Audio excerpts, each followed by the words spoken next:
Look at how this man eats. Because he's afraid of rice falling out. So he puts the whole spoon deep in his mouth for every bite. After eating, he even cleans the rice in the box with his hand. And carefully cleans the whole box with water. Then drinks the whole thing. After that, he checks around in his body to see if there is any rice falling out. Unfortunately, there is a grain of rice in the slot of the table. He tries to take it out with his fingernails and smash the table but still couldn't get it. Finally, he smashes the underside of the table. Everyone is scared but the grain of rice is out. He picks it up. His eyes are shining. He doesn't seem to care about how everyone looks at him. He slowly puts the rice in his mouth and swallows it. This man is Wang Yishan, who is a famous chess genius. In the 60s, he is sent to the farm. On the train, he purposefully crosses his legs so that he can still have room to put his chessboard no matter how crowded it is. His reputation has spread everywhere in the region. So none of his countrymen wants to play chess with him. Finally, a man called 𝐀𝐋𝐖𝐀𝐃 wants to challenge him. While they are playing, the train arrives at the station. So they have to finish their game. On the farm, Yishan and 𝐀𝐋𝐖𝐀𝐃 are divided into different labor places. Yishan takes his break time and crosses the mountains just to look for 𝐀𝐋𝐖𝐀𝐃 to play chess. Now Yishan has found him. 𝐀𝐋𝐖𝐀𝐃 knows that he will never win Yishan. So he tells Yishan to play with 𝐁𝐵IN. 𝐁𝐵IN takes out his heirloom chessboard to play a game with Yishan. But the game is not even halfway yet. 𝐁𝐵IN already knows that he has lost. When they are about to start a second game, some female soldiers suddenly rush in to check. 𝐁𝐵IN gets panicked, trying to hide the chessboard. Then his cousin's necklace falls out. 𝐁𝐵IN and his cousin rush to pick it up, but the female soldier senses something wrong. 𝐁𝐵IN is holding the cross in his hand. The woman asks them to move away and then finds out the chessboard. She starts questioning whose it is. As 𝐁𝐵IN's ancestors were all officials, he's threatened from time to time. He just sits without admitting it was his. At that point, Yishan takes the chessboard and says it was his. After that, his friends are helping him to get out of this situation. In the end, those female soldiers leave, while 𝐁𝐵IN's hand is bleeding. Not long after, their superior wants to organize a competition. 𝐁𝐵IN says that whoever joins this competition could change their lives. Therefore, he asks Yishan to take part with him in the chess competition. Yishan has successfully registered. But 𝐁𝐵IN is forced to play in the basketball team because of his social status. The basketball tournament quickly starts. 𝐁𝐵IN doesn't know how to play basketball, so he is laughed at by his teammates. He leaves the match in a bad mood. On the other side, Yishan also encounters a problem. When he's going to the toilet paper is blown away by the wind. So he has to tear up the distich to use. However, this is reported to the superior by other people. The chess competition is about to start, but Yishan is captured in the prison. After knowing this, he touches his heirloom chessboard with a little reluctance. The next day, he bribes the leader with his chessboard. Then Yishan is released. Once Yishan knows the truth, he doesn't want to join the competition anymore. He innocently tells 𝐁𝐵IN to bring the chessboard back. 𝐁𝐵IN has pretended as nothing happened, but now he can't stand anymore. Do you think they will give me my chessboard back if you don't join the tournament? Do you think I don't want to get it back? Do you think I want to give my flesh and blood as a gift to others? His heartbreak makes everyone speechless.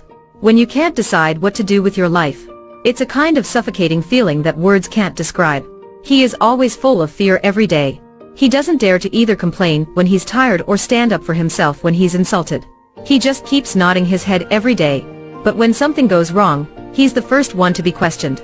He is like a grain of sand in the flood. He can't choose where he wants to go. Just like this situation where he even cries out loud.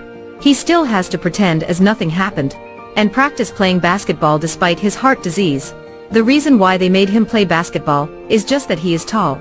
If he plays basketball for the team, he can have one more piece of meat in his meal every day. Perhaps this is the survival instinct in this era.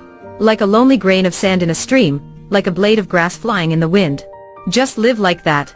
𝐁𝐵IN has left while Yishan is still determined to not join the competition. 𝐀𝐋𝐖𝐀𝐃 beats him to the ground and everyone is trying to stop him. Yishan turns around and screams, "I don't like people forcing me. If I want to join, I'll think of a way." He is such a stubborn kind of man. He has never experienced the lowliness that 𝐀𝐋𝐖𝐀𝐃 and 𝐁𝐵IN have been through. He has no idea that 𝐀𝐋𝐖𝐀𝐃 and 𝐁𝐵IN are trying to help him change his whole life. When he hopes to have a happy future, he gives up the competition on purpose. After that, one day in winter, he takes off his only fur coat to gamble. He wants to challenge the first, second and third place winners. 𝐀𝐋𝐖𝐀𝐃 is also there. He immediately apologizes to other people for Yishan. In the end, the third place winner accepts Yishan's challenge. Yishin has a chance to compete with the person who won third place in chess. But that person has lost to Yishin with less than a minute. The second place winner and the champion also come by. They want to get their honor back. Yishin then requests to play chess upside down. And he will play with two of them at the same time. The audience are getting so excited. In an instant, 8 people want to challenge Yishin. He accepts all of their requests. When the game is about to start, a chess master appears, wanting to join the match. The king of chess is old, so it's not convenient for him to come. But his disciple can play on the king's behalf. Competing against 9 people at the same. 𝐀𝐋𝐿 is worried that Yishin can't stand it. So he gives Yishin a dumpling that he has saved for days. The players are going inside. Yishin's dumpling suddenly falls to the ground and crumbles into pieces. The game is ready. Each of them has their way to attack. Yishin closes his eyes and calmly deals with it. But these chess pieces are imprinted in his mind. Just like that, 8 players have lost to Yishin one by one. Only the king of chess's disciple remains. Yishin is still sitting emotionlessly. The disciple makes a move. Yishin responds without expressions. Not long after, the king of chess comes over to play chess with Yishin. But Yishin is well known for his intelligence, so the king has lost his confidence. At that time, Yishin can't hold it anymore, so he releases the tension. His whole body is trembling. He wants to stand up but he can't. 𝐀𝐋𝐿 and Bin rush to help him, massage for him. Luckily, Yishin wakes up.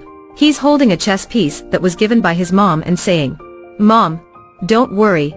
I'll be fine." This is the end of the story. If Bin said is true that winning can change people's lives for the better, Yishin has already done it. His winning has helped 𝐀𝐋𝐿 and Bin have more hope in this world. But it's just hope. The movie doesn't mention what Yishin's future is like. Because Yishin is just little a grain of sand in this world of war. He can't control all ups and downs or even his life.